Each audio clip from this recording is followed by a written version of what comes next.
This is Mike of Wall Street Window here. I want to talk with you about the Caesars earnings report. It came out last week. The stock for Caesars, symbol CZR, it gapped up on the news, then faded a little bit. That's just temporary price action. We'll return to the price action at the end of the video.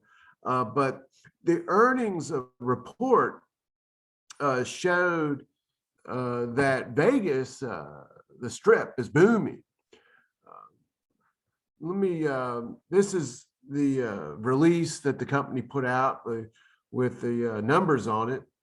And in the 3 months ending the last quarter, June the 30th, they revealed that the revenues on the strip went up 33% from the quarter a year ago.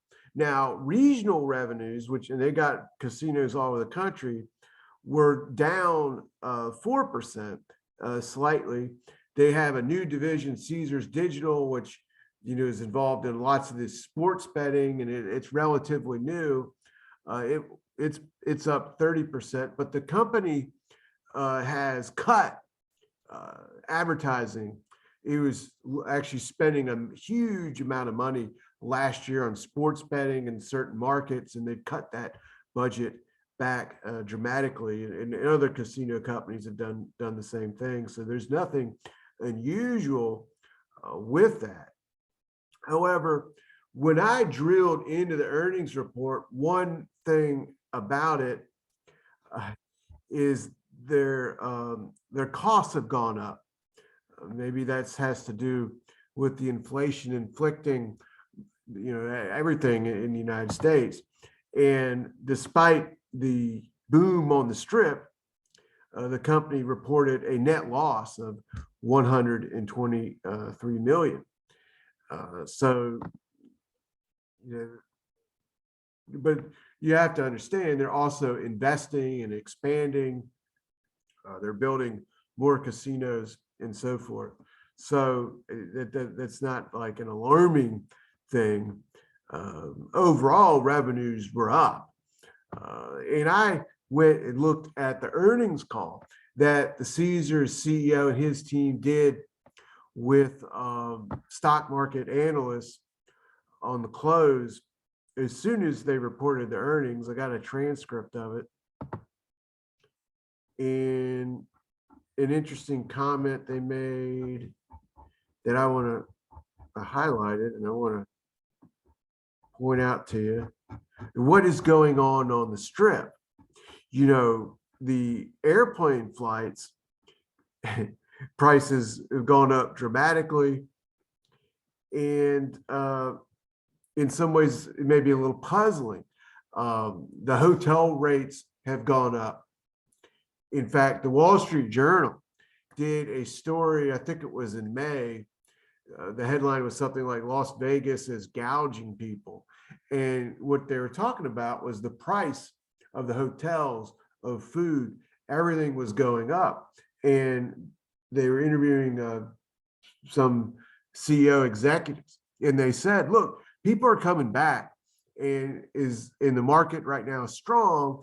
We're raising prices, and we're going to keep doing that until the consumer says you're going up too much. Now, this is what's kind of interesting. Last year, Vegas was slow. The virus situation had not ended, and even then, many people weren't easy about going there. And in fact, I flew to Las Vegas in the spring of last year, and when I did, I think it was in April or early May, the airport I flew from was empty. The shops were closed. It was spooky. But he says right here, regional casinos carried Las Vegas when Las Vegas was struggling with people getting on the planes. And that was last year. But now the situation is flipped. The regional casinos are doing a little bit weaker than they were a year ago. And Vegas is picking up the slack. And they asked the guy, what's going on? And he says in here, oh, I can't find the exact sentence without slowing down the video and getting you bored. But what he said was that people over 55 are flocking to Las Vegas, and they're seeing they're making record revenue. Las Vegas is booming. People over 55 are flocking there now. That's the words that they used, and that they expect this to pick up and continue, and that up until now, they were putting all the casino properties. They weren't they weren't putting all the rooms up for use. They were limiting self-limiting the number of bookings. Now they've done away with that. So that's bringing more, obviously enables them to fill the hotels up with more people. So Vegas is booming. The crowds are back. They expect it to continue. Combination of that and higher prices, inflation, is creating record revenues in the Las Vegas Strip. Is the stock therefore one that you should buy? Well, when we look at the value, there's two ways to look at this stock: valuation, fundamentals. It's the earnings, the price you're paying for them, the potential for earnings growth, and then the price action of the stock. And when you look at that, it's what is the stock doing relative to the stock market? What is the sector of the stock doing relative to the stock market? Those are the two ways to look at a stock. You combine the two, I think, is the smart thing to do. But when you look at the stock of Caesars, it's got a trailing PE of 16 and a forward PE of 9. Those two valuation metrics suggest it's not cheap, but it's not overly expensive either. And the price to sales ratio also backs up that analysis. You're paying one, per dollar essentially that the company makes in revenue. Going below 1 is cheap. Below 0.5 is when you get considered into a bargain. So I would say the stock isn't expensive, it's not cheap, it's fairly valued. And so what that would suggest is that the stock is going to trade with the prospects of the overall stock market. If the stock market goes down, like you saw from January to June, the stock will fall with the market. If the market rallies, the stock can go up. So it's really dependent on the action in the stock market. However, if we think a little bit more sophisticated than that, how does the stock been performing relative to the stock market averages? Well, it's actually been trading worse.